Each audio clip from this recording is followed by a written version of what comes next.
It's Natalie Zangan. Today's Tisha B'Av, so we really don't do greetings and wishing shalom and hello, how are you? Because it's such a hard day of mourning. I had the opportunity and a privilege to go to a ladies' learning on Tuesday night, which was so profound, and everybody got to share different amazing stories. And one of the things I was sharing is that many times we say in the darkness is when you see the light. But I was thinking to myself, if you really sit down and think about it, if you're sitting at home and it gets dark, there's really three things that happens.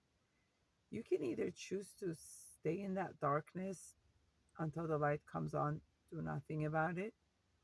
Number two, ask if anyone knows where the light is. Ask for help. Ask to see if you can find out when the light is going to come on again. Or number three, you can get up, walk around, and see where is the flashlight? Where is the candle? Walk over to a neighbor and say, can I borrow your flashlight? So you're able to see the light in the darkness is when you're able to also move and do your hishtadlut and do your effort.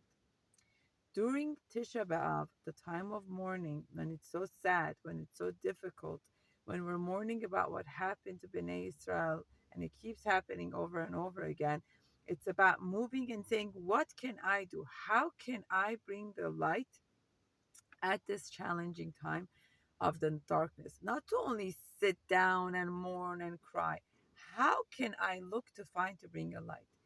During Tisha B'Av, how can I bring joy and happiness to someone that doesn't have it? To a family that's struggling financially, to a family that's going through a challenging time. And I was sharing with them that for me, month of Tammuz is even more symbolic because Tammuz always, like when you go through a challenging time in your life, and for us, we went through a challenging time until we were blessed with our children, and it should be the same for everyone else. It reminds you more of what you don't have. So if you don't have children, you think of not when you don't have it. If you're not married, you think about that more. If you had a loved one that passed away, like my mom and Esther, the memory comes to me even more, and thinking of my mother-in-law. So during Tisha B'Av, you sit and remember the challenges and the things that you don't have. So for me, Tammuz always reminded me of that, and um, it was about 13 years ago when we went to Israel after we were married for like, I think it was 5 years. We went back and we like after like I think 2 years when we went back, we visited, we got a bracha and started everything we needed to. After like 6 years of being married, we started our journey, like to do whatever we needed to, spiritually, medically, halachically, whatever you could think of. We took whatever steps we could have. But before that, where was my light in my darkness? It was the organization that we started, the I Care Foundation, our involvement with becoming a certified foster family, to see how can I bring the light when God has chosen not to give me children yet. Was it hard? Yes. Was it devastating? Yes. Did I spend many, many days crying? Yes. But I said, Hashem, for whatever reason, you're choosing not to give me children now. But the love in my heart, what am I going to do with it? I can't just like hold it in.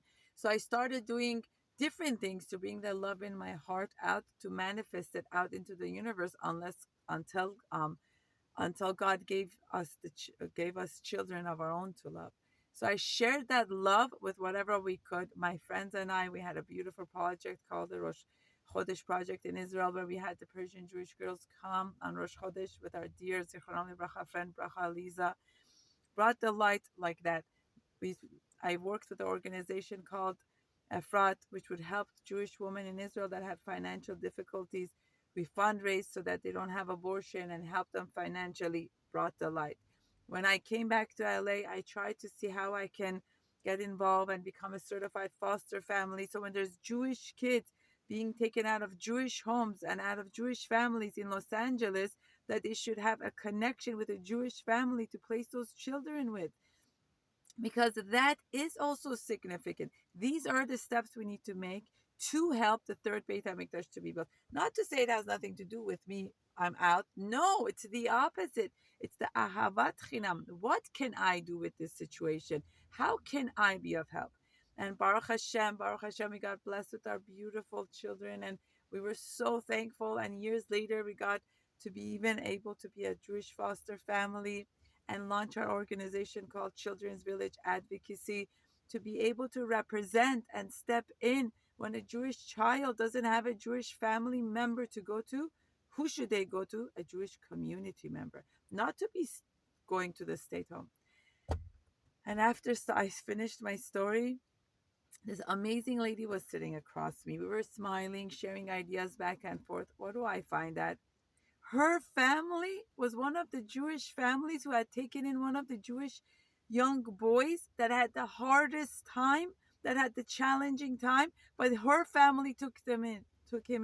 Her family opened up her home. Her family brought him in and gave him love and gave him attention when he went through such a nisayon time.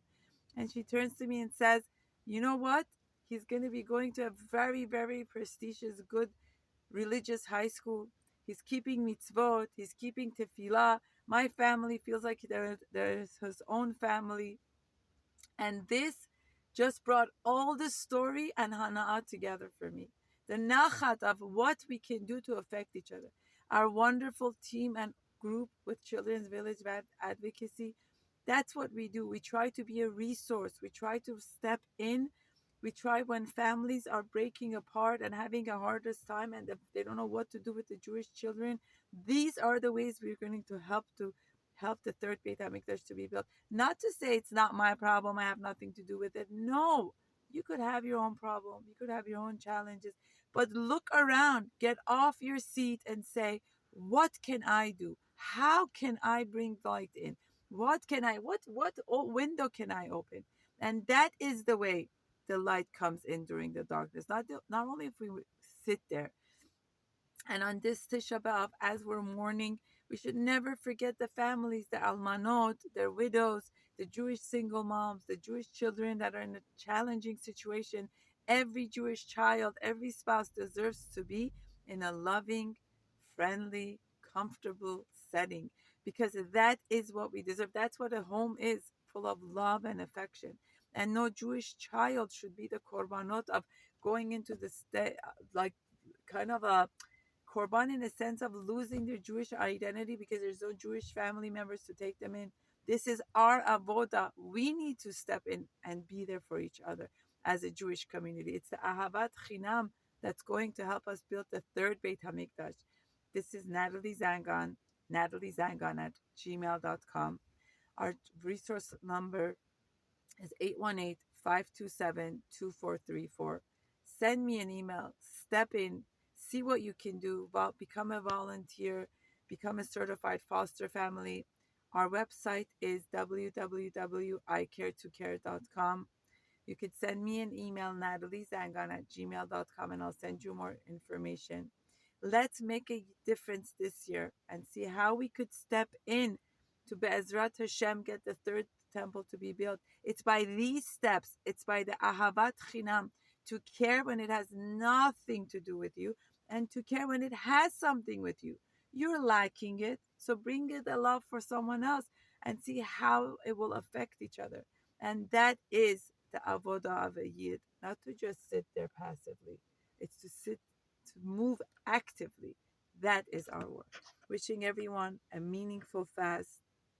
May we be zocha to see the third Beit HaMikdash and the coming of Mashiach in our time. Have more extra sensitivity on this Tisha B'Av and daven for the singles, for the ones that don't have children, for the ones that are in challenging marriages, for the cholim. Spend your time doing this Tisha B'Av. And if you found this video helpful, make sure to forward it.